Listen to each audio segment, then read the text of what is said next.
that. Thank you and welcome to this webinar today. That's just really going to focus on how do we embed SEMH practice in your school, because what no one wants is to have short-term impact. What we're all focused on as school leaders is how do we have long-term impact in our school. So SEMH is on the top of mind, and being proactive in the classroom and having positive classroom management isn't just at top of mind from September. Maybe when we have a training day and we bring the staff together and we talk to them about the importance of looking at children's needs.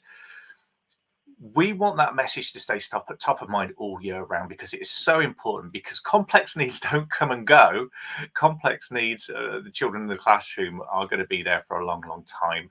They're not going to shift over time. And the danger is that we can take our eye off the ball as teachers, because we're just deluged with so much information. So here's the problem. Often what will happen is we'll have a session right near the start of term where we kind of like discuss how we want to get on the front foot with behaviour and SEMH. And then there's this thing called the whirlwind, which is the teachers are then bombarded with so much information about curriculum and assessment and expectations, and then they have, so we do our bit where we talk to them about being on the front foot, and then we give them training on things like EpiPens and Ofsted changes and things like that. So poor teachers are just caught in this whirlwind of information, and because they're human beings and they can only focus on one thing at a time, and we can only juggle so much information, naturally, if that's not kept at the forefront of their mind, it's going to kind of like fade into the background. We can only focus on one thing. My wife tells me I say I can only focus on one thing, and her answer is you can focus on one thing badly. We're all human beings. And actually I call that the information whirlwind, but actually perhaps a better description of that would be an avalanche, because people feel like they're buried under this information. And what we want is a simple, easy way of, imagine like all the ideas and information people are trying to carry is actually like a saucepan with all these bubbles in, like this froth of boiling water, this kind of rolling boil. And what we want is to make sure that regularly SEMH and behaviour kind of bubbles to the top and gets their singular focus for a while before naturally something else will move on its way. So we want to punctuate the year with messages, important messages about getting SEMH right and being on the front foot with behaviour. And that's what I'm going to share with you today, a really simple, easy way of doing that through Behaviour 360. What I've seen some schools do is have rolling agenda items. I'm not a big fan of those, because what tends to happen with rolling agenda items, and this is just what I've seen in the schools that we support, is human beings being what they are, when you hear the same message week in, week out, actually there's a danger. If that message is presented in the same way, or someone's just repeating the same message over and over and over, pardon me, the damage or the danger in that is we should start to tune it out, because when we hear exactly the same thing over and over, and our brain is trying to cope with all this information that it's being deluged with, and it just thinks, well, I don't need to listen to that. So I would, for this, certainly avoid rolling agenda items on things like staff meetings and things like that.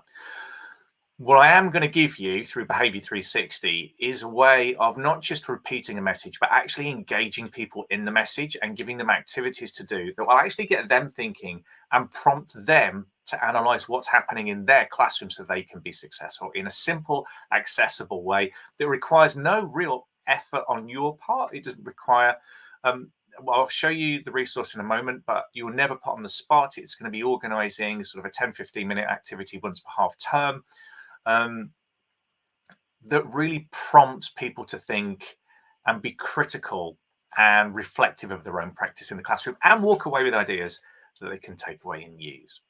So I am just going to share my screen. I'm going to talk you through the process and what it looks like. So this is my login into Behaviour 360. So I've already logged in, and here's we call this the dashboard.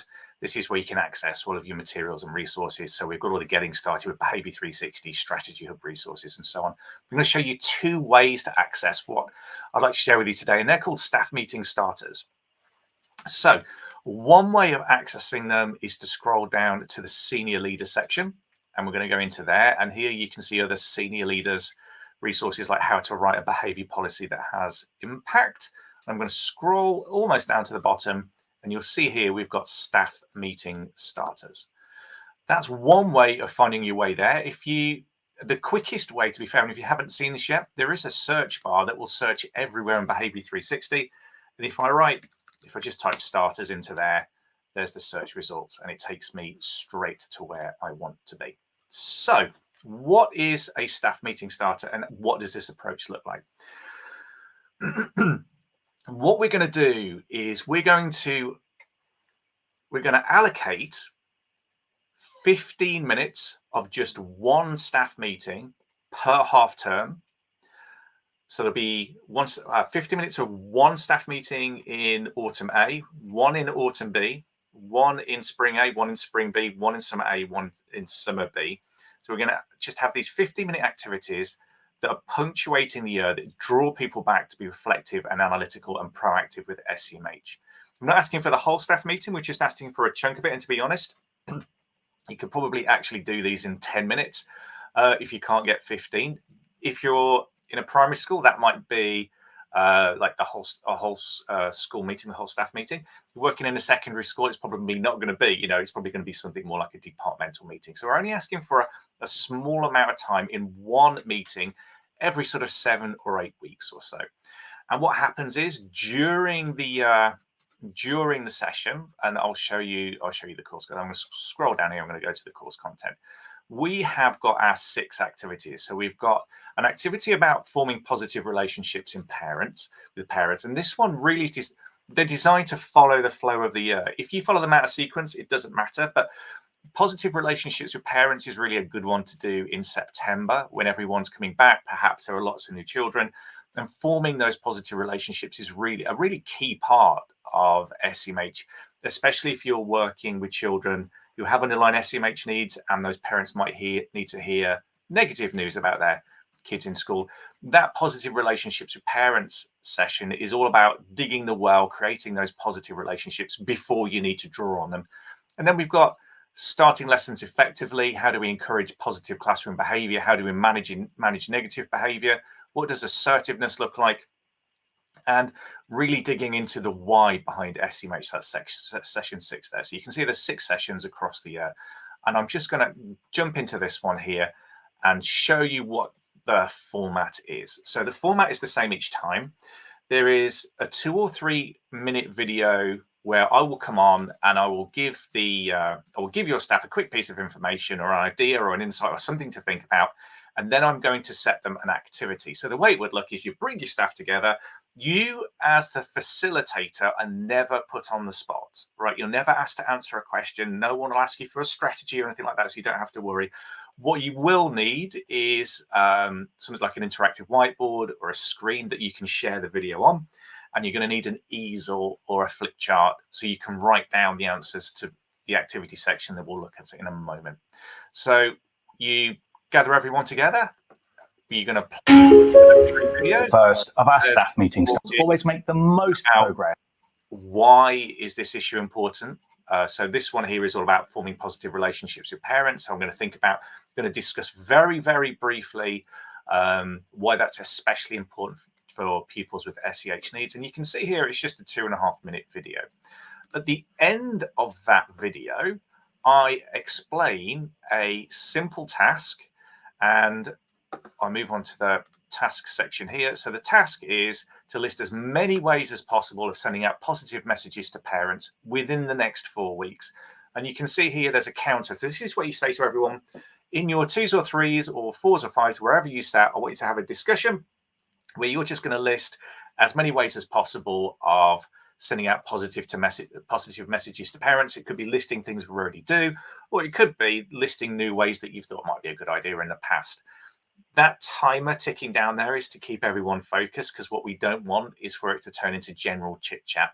And you tell them, kind of like we do with the kids, at the end of the activity, I'm going to come around each group and ask for a couple of answers. And that gives people accountability and keeps them focused. They've got a deadline as well. So we have this activity. You can see it's only a 5-minute activity where people sit down and talk about what's happening in their school or their ideas, or it gives them a chance to be reflective and have that talk with each other.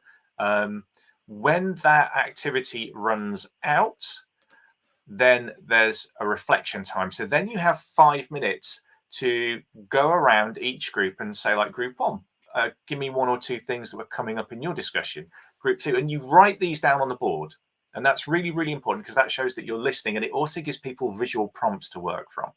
And you go to group B and you say, okay, give me 1 or 2 key things that you were talking about. And you work around the room, gathering everyone's ideas, just prompting a bit of discussion, but only short discussion, because you can see from the timer, you've only got 5 minutes. And if you're trying to squeeze that into 10 minutes, you would keep this shorter and sweeter. So you get everyone's ideas, you get that sort of cross-pollination of discussion across the staff.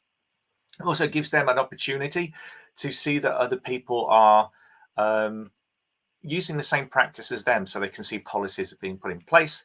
And then at the end of that, there is a conclusion video, and in the conclusion video, it's me again, and you can see this is another very short video, 2 minutes, and that's where I give ideas that perhaps perhaps your team hadn't come up with. So I always try to give 2 or 3 ideas that are new or different that they can actually take away and start implementing immediately.